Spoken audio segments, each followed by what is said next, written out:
सभी सनातनी भाइयों का राम राम, हर हर महादेव।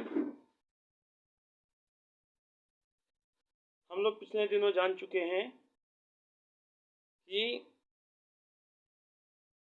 ब्रह्म ऋषि विश्वामित्र अपने दोनों शिष्य श्री राम और लक्ष्मण को साथ में लेकर और भी सारे शिष्यों को साथ में लेकर के राजा जनक के राज्य की ओर बढ़ रहे हैं और सोन नदी से होते हुए माता गंगा के तट पर पहुंचते हैं। यहाँ पर गुरुवर विश्वामित्र श्री रामचंद्र जी महाराज को माता गंगा का वर्णन और महिमा और प्राकट्य कैसे हुआ माता गंगा का, उसके बारे में कहना प्रारंभ करते हैं कि श्री राम, हे राम, यह गंगा नदी तुम्हारे पूर्वजों की ही देन है। तुम्हारे पूर्वजों की कठोर तपस्या से प्रसन्न होकर माता गंगा धरती पर अवतरित हुई, इसीलिए इस नदी को भागीरथी कहा जाता है।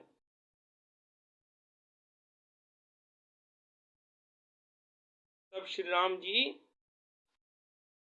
माता गंगा के अवतरण की पूरी कथा गुरुवर विश्वामित्र से जानना चाहते हैं।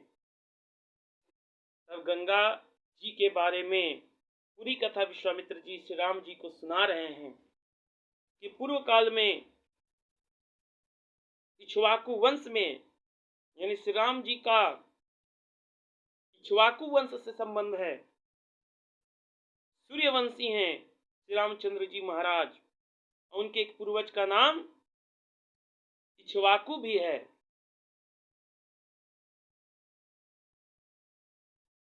तो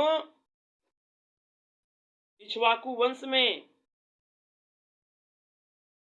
एक महाप्रतापी राजा हुए जिनका नाम था महाराजा सगर, जो अयोध्या के महाराज थे और उनके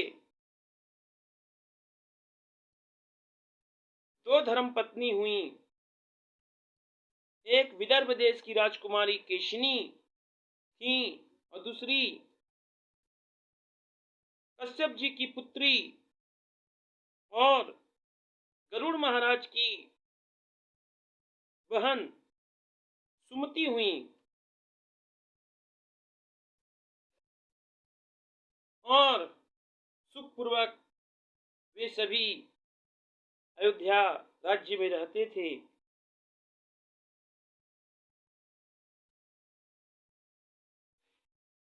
एक बार पुत्र प्राप्ति की इच्छा से राजा सगर अपने दोनों धर्मपत्नियों के साथ में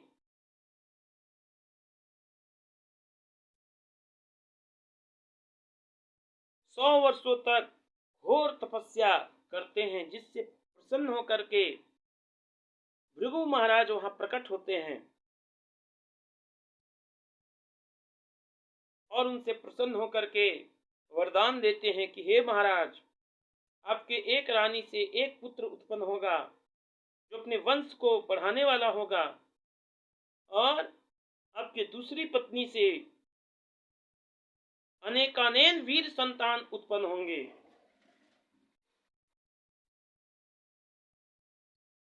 तब दोनों रानियों ने कहा, हे प्रभु, किस रानी से एक संतान उत्पन्न होगी और किससे अनेक संतान उत्पन्न होंगे। तब भृगु महाराज ने कहा कि हे महारानी, आप कितने पुत्रों की माता बनना चाहती हैं, अनेकानेक या एक?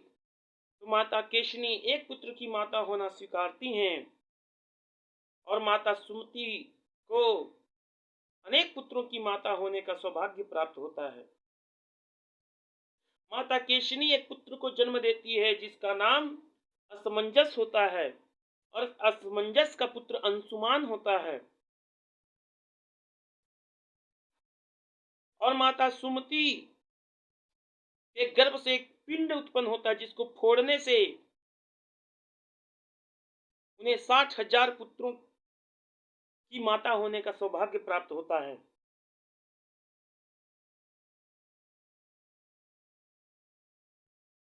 सारे पुत्र बड़े हो जाते हैं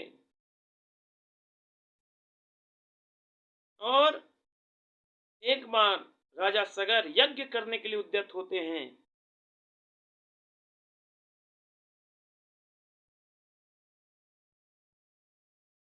घोड़ा यज्ञ के लिए लाया जाता है, उसको स्वतंत्र भ्रमण के लिए छोड़ दिया जाता है। उसकी रक्षा राजा सगर के 60,000 पुत्र कर रहे होते हैं।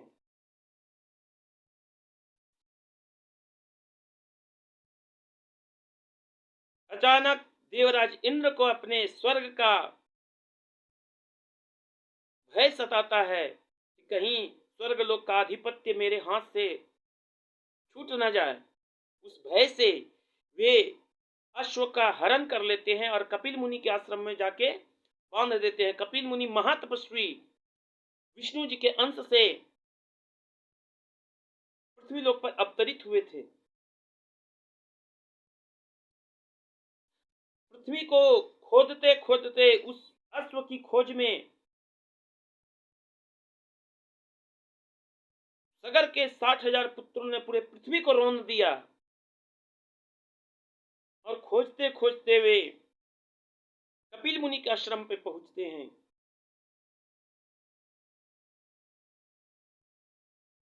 और वहां देखते हैं कि कपिल मुनि के आश्रम के निकट ही अश्व का यज्ञ का घोड़ा अश्व चल रहा होता है। कपिल मुनि को ही वो 60,000 महाराजा सगर के पुत्र कपिल मुनि को ही चोर समझ लेते हैं। उन्हें बुरा भला कहने लगते हैं, उनका अपमान करने लगते हैं, जिससे कपिल मुनि को क्रोध आ जाता है। उनके एक हुंकार मात्र से उनके मुख से एक अग्नि, प्रचंड अग्नि उत्पन्न होती है और जिस अग्नि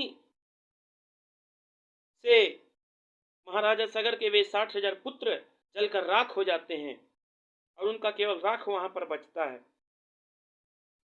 बहुत दिन व्यतीत हो जाता है। जब महाराजा सगर के वे 60,000 पुत्र अश्व का घोड़ा लेकर नहीं आते हैं तो राजा सगर अपने पौत्र अंशुमान को अश्व लाने के लिए भेजते हैं। अश्व की खोज में बहुत दिनों के बाद अंशुमान कपिल मुनि के आश्रम पर पहुंचते हैं, जहां उन्होंने अपने सभी चाचा का मृत्यु का समाचार प्राप्त होता है। बड़े दुख से वे तर्पण करना चाहते हैं।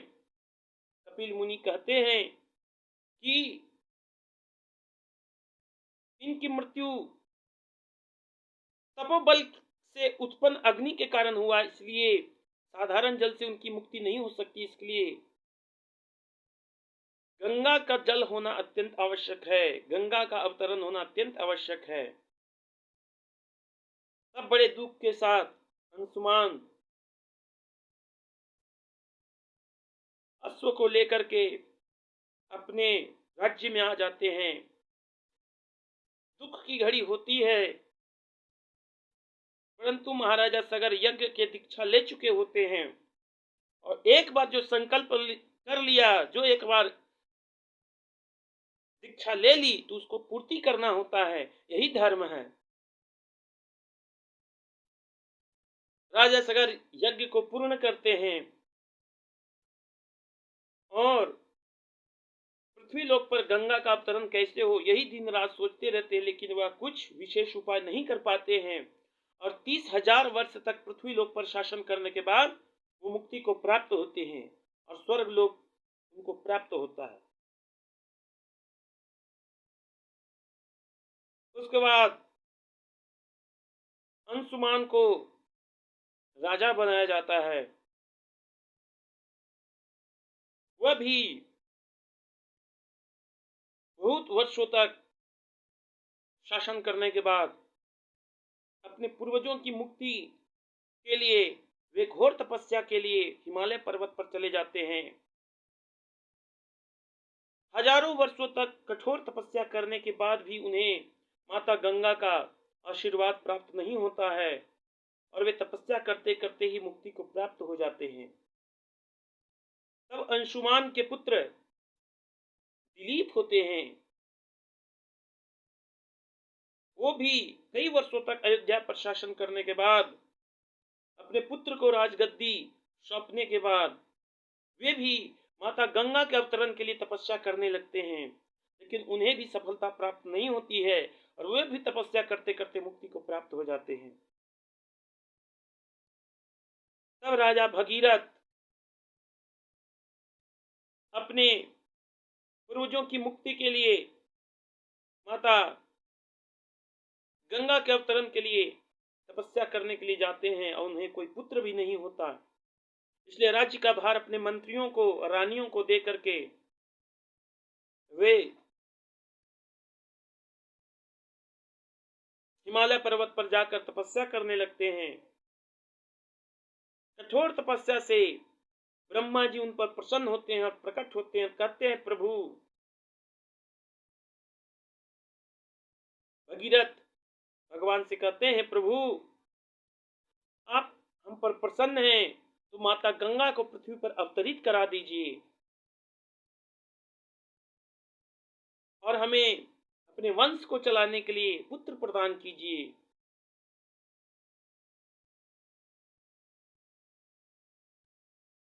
ब्रह्मा जी उन पर अति प्रसन्न होते हैं, कहते हैं तुम्हारा वंश आगे बढ़ेगा, तुम्हारे वंश में श्री राम का जन्म होगा और हम गंगा को पृथ्वी पर अवतरित कर देंगे,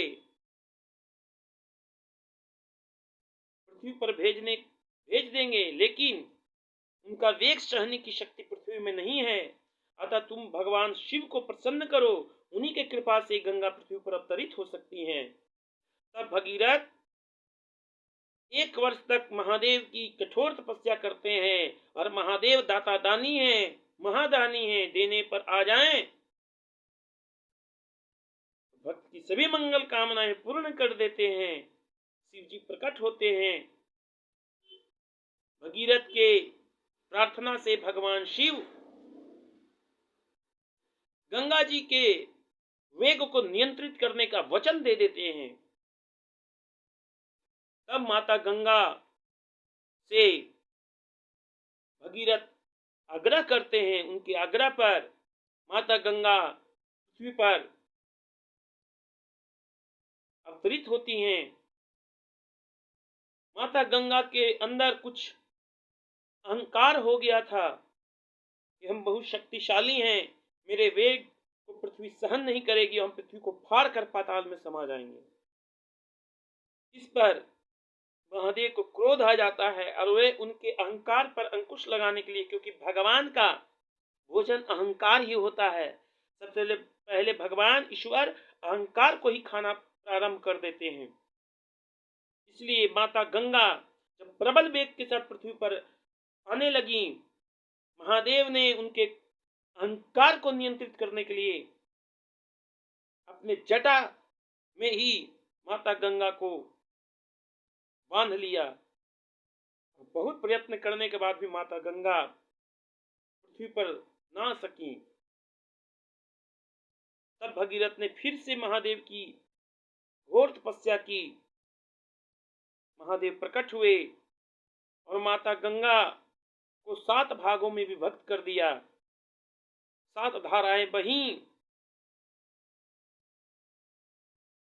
3 पूर्व दिशा की ओर, 3 पश्चिम दिशा की ओर और 1 दिशा राजा भगीरथ के रथ के पीछे पीछे आने लगी। आते आते रास्ते में, पथ में राजर्षि जुहनू का यज्ञ हो रहा था।